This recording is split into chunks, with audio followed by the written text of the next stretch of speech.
Gautam neuro care brain stroke migraine fits brain and spine surgeries కి best neurosurgeon. Hi, welcome to our channel. ఈరోజు మనతో పాటు ఉన్నారు భారతీ శంకరపీఠ వ్యవస్థాపకులు శ్రీ అన్నవరపు తిరుపతిమూర్తి అవధాని గారు. నమస్కారం గురువు గారు. ఓం శ్రీ మహాగణాధిపతయే నమః. గురువు గారు, నాది ఒక పెద్ద సందేహం. నా సందేహం కాదు, ఆల్ ఓవర్గా కొంతమంది మూఢభక్తులది అనుకోవచ్చు, లేకపోతే నాస్తికులది అనుకోవచ్చు, అదేవిధంగా అయోధ్య రామ మందిరం అంటే గిట్టని వాళ్ళదని కూడా అనుకోవచ్చు. సో ప్రశ్న ఏంటంటే, అయోధ్య రాములోరికి అపచారం జరుగుతుంది, మోడీజీ అస్ఖలిత బ్రహ్మచారి, సంసార కుటుంబం లేనివాడు, మోడీజీ రాములోరి ప్రాణప్రతిష్టకు అనర్హుడు, మరి ఏ విధంగా ఆ కార్యక్రమాన్ని యజమానిగా ఆయన చేతుల మీద జరిపిస్తారు, అదేవిధంగా ఏ శాస్త్రానికి అంతు చిక్కట్లేదు ఇది అనేది ఇది ఒక సోషల్ మీడియా ట్రోల్ అవుతుంది. సో ఈ విషయాన్ని పక్కన పెడితే ఇంకో విషయం ఏంటంటే, కొంతమంది పీఠాధిపతులు కూడా దీన్ని వ్యతిరేకిస్తున్నారు. సో మరి దీన్ని ఏ విధంగా మనం చూడొచ్చు? ఓం రామాయ రామభద్రాయ రామచంద్రాయ వేధసే రఘునాథాయ నాథాయ సీతాయ పతయే నమః. అయోధ్య రామ మందిరం. మీరు అడిగిన ప్రతి ప్రశ్నకి నేను సమాధానం చెప్తానండి. అయితే ముందుగా మనం ఒక విషయం తెలుసుకుందాం. చెప్పండి. రామ మందిరం అనేటువంటిది మనకు భారతీయ సంస్కృతికి సంబంధించి కానీ సనాతన విషయానికి కానివ్వండి 500 సంవత్సరాల కళ. అవును, 500 సంవత్సరాల కళ నెరవేరుతుంది. దానికి ఒకటి మనం సంతోషపడాలి. ప్రతి ఇంటి మీద ధర్మధ్వజాలు ఎగరేస్తూ ప్రతి ఇంటికి జై శ్రీరామన్ రాసుకుంటూ నినాదాలతోటి సంతోషపడాలి. అటువంటి అద్భుతమైన ఘట్టం ఇది. అంటే దీనికోసము ఎన్ని వేల మంది ప్రాణాలు పోగొట్టున్నారో తెలుసు, ఎంతమంది కారాగారంలో ఉన్నారో తెలుసు, అక్కడ రామాలయం నిర్మించాలి అని చెప్పి.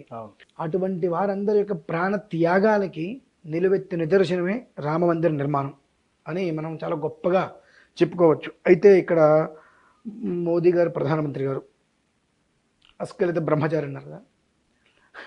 ఆంజనేయ స్వామి ఎవరండి? ఆంజనేయ స్వామికి పెళ్ళయింది అంటున్నారు కదా గురువు గారు. అస్ఖలిత బ్రహ్మచారి ఆంజనేయ స్వామి. అస్ఖలిత బ్రహ్మచారులు కొంతమందే ఉంటారు, అందరూ లేరు. మరి రామదూత ఎవరు? ఆంజనేయ స్వామి. మరి అవును, మరి ఆయనకి లేనిది ఈయనకి ఎలా పెడుతున్నారు అంటే దీనికి ఎలా వస్తుందంటే అండి, కేవలము మీరు అన్నారు చూసారా, వేద నిందకులు, నాస్తికులు, ధర్మద్రోహులు దీని గురించి చర్చాగోష్ఠి పెట్టి దీన్ని నాశనం చేయాలి అనే సంకల్పం, దాంతో నడుస్తుంది ఇదంతా. 2 పీఠాధిపతులు అన్నారు. లేదండి, పీఠాధిపతులు అందరూ ఎవ్వరూ దీన్ని వ్యతిరేకించలేదు. చాలా మంది అంటున్నారు. ఒకళ్ళు అవిముక్తానంద సరస్వతి అనే స్వామివారు ఎవరైతే ఉన్నారో దాన్ని ఆయన మాత్రం విమర్శించారు విపరీతంగా. కంచివారిని తీసుకుందాం. కంచి కామకోటి పీఠాధిపతులలో జయేంద్ర సరస్వతి స్వామివారు అయోధ్య రామ మందిరం నిర్మించాలని చెప్పి విశ్వ ప్రయత్నం చేశారు. ఆ విజువల్స్, ఫొటోస్ అన్నీ ఉన్నాయి. ఎంత తాపత్రయపడ్డారో తెలుసు. అందరూ ఎవరు అనలేదండి. దీని గురించి ఎప్పటి నుంచో 3 సంవత్సరాలుగా వస్తుందిగా. ఆ ముహూర్తం నిజంగా మంచిది కాదు అంటే అసలు ముందుకు నడవదు కదండి. మొన్న విన్నా, రామ మందిరానికి కొన్ని వేల మంది, కొన్ని కోట్ల మంది విరాళాలు ఇస్తే ఇంకా 3,000 కోట్ల రూపాయలు మిగిలినవి నిత్యాన్న సంతర్పణ అక్కడ చేస్తాము అన్నారు. అది సంకల్ప బలం కాకపోతే, ఆ ముహూర్తానికి బలం లేకపోతే అంతమంది ముందుకు వస్తారా? ఇన్ని సంవత్సరాల నుంచి లేనిది, ఇన్ని సంవత్సరాల నుంచి లేనిది ఇవాళ ఎలా వచ్చారు అంటే అది సంకల్ప బలం. 2 పేరు కూడా విన్నా, బాలరాముడు అని చెప్పి. అవును, నిన్న ప్రతిష్ఠించారు. అవునండి, నిజం. బాలరాముడే కదండి. అయోధ్యలో సీతారాముడు కాదు కదండి. మనందరికీ తెలిసిన రాముడు ఎవరు? సీతారాముడు. అవును, ఇది స్వయంవరం అనంతరం. స్వయంవరానికి మునుపైన బాలరాముడే కదా. అవును. మరి అయోధ్యలో తిరిగి మనకు రామాయణంలో బాలకాండ, అయోధ్యకాండ, 2వది అయోధ్యకాండ. అక్కడే జన్మించి, అక్కడే పుట్టి, అక్కడే తిరిగి ఉన్నారు కాబట్టి అయోధ్య రాముడు అంటే బాలరాముడే కదా, పిల్లాడే కదా అక్కడ తిరిగింది. మరి అక్కడ పుట్టినప్పుడు బాలరాముని కాకుండా సీతారాముని ఎలా ప్రతిష్ఠ చేస్తారు? ఇవన్నీ కూడా ఖచ్చితంగా నిలకడలేని మనుషులు, స్వార్థపూరితంగా దేశద్రోహులు, ధర్మద్రోహులు, విద్రోహంగా చేస్తున్నటువంటి దుశ్చర్యలు ఏంటంటే ఏదో ఒక రకంగా దీన్ని ప్రభావితం చేయాలి, రాజకీయం రంగు పూయాలి.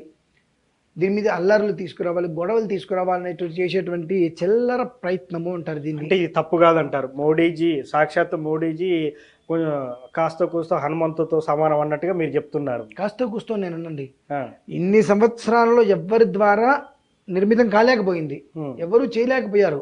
మరి ఆయన వచ్చిన తర్వాత చేస్తున్నాడు అంటే ఆయనే నాకు గొప్ప కాదు, ఇంకోటి కాదు, ఇంకోటి కాదండి. ఒక వ్యక్తిగా మనం తీసుకుందాం. ఎంతో మంది ప్రధానులు వచ్చారు వెళ్ళారు, దాని మీద ఎవరు దృష్టి పెట్టలేదు కదా. సనాతన ధర్మాన్ని కాపాడుకోవాలి, సనాతన ధర్మాన్ని ముందుకు తీసుకువెళ్ళాలి, ధర్మాన్ని స్థాపించాలి అనేటువంటి ఒక జిజ్ఞాస ఎక్కడా లేదు కదా. మరి వాళ్ళ ఆ జిజ్ఞాసతోటి ఒక పిలుపుకి ఇన్ని వేల మంది, కోట్ల మంది, లక్షల మంది జనాలు ముందుకు వచ్చారు అని అంటే సంకల్ప బలం కాదంటారా? సంకల్ప బలమే. సంకల్ప బలము, ముహూర్త బలము. ఆ రాముడు వారు అందరి అయిన వాళ్ళు కాని వాళ్ళు ఏ దేవత విగ్రహానికి కూడా ప్రతిష్టకు అర్హులు కాదండి. ఆ అర్హతకు కూడా కొన్ని కారణాలు ఉంటాయి, కొన్ని విధానాలు ఉంటాయి. కొంతమందిని ప్రత్యేకతగా అర్హత కోసమే ఉన్న వాళ్ళు ఉంటారు. అటువంటి వారి కోసం రాముడు వారు ఎంతకాలం ఆగారు. ఎందువల్లనంటే ఇతపూర్వం ఉన్న వాళ్ళు మరి గట్టి వాళ్ళే చేయొచ్చు కదా, ఎవ్వరూ చేయలేదంటే దృష్టి లేదు. ధర్మ దృష్టి నశించింది అందరిలో. ఈ ధర్మదృష్టి అనేటువంటిది ప్రపంచంలో ఇప్పటికీ చాలామందికి ఉంది ఇంకా.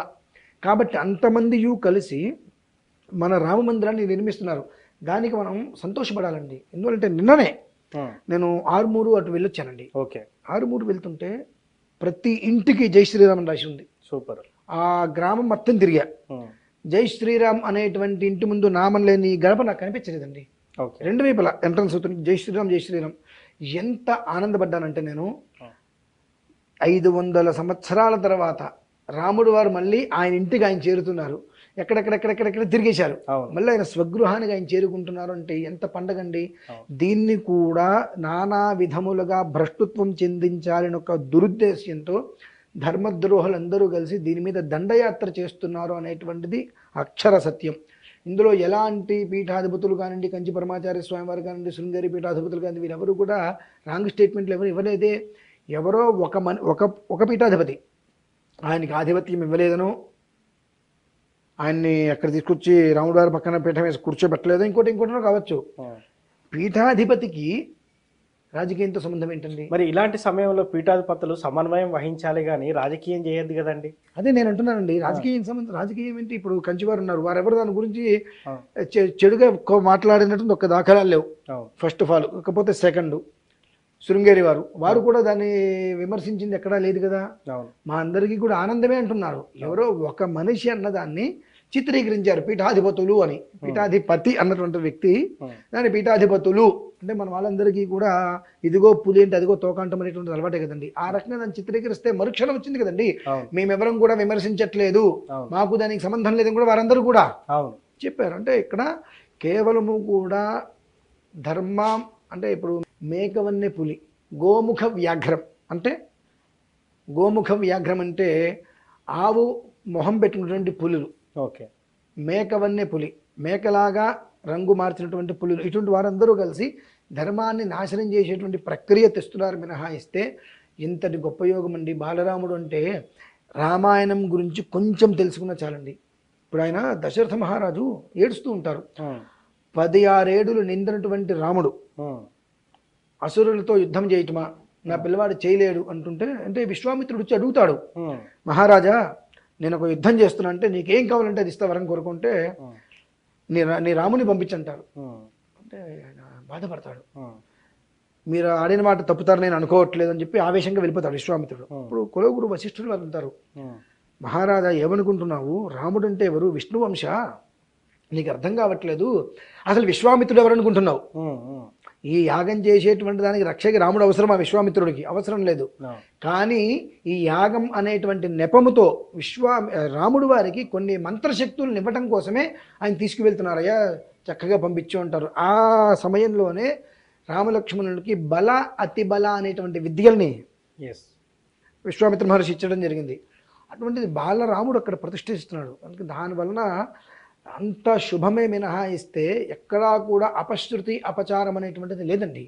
కేవలము కూడా ధర్మద్రోహులు, నాస్తికులు, వేద నిందకులు, పరాన్న భుక్తులు విరివిగా వృద్ధి చెందుతున్నారు కనుక దీనికి చేస్తున్నారు. చిన్న ఉపమానం చెప్పి ముగించేస్తాను. ఒక రాజ్యం సుభిక్షంగా క్షేమంగా ఉంది అంటే దొంగలకి దుండగులకి ఇటువంటి వాళ్ళందరికీ కూడా దొంగతనం చేయడానికి అర్హత ఉండదు, అవును. అవకాశాలు దొరకవు.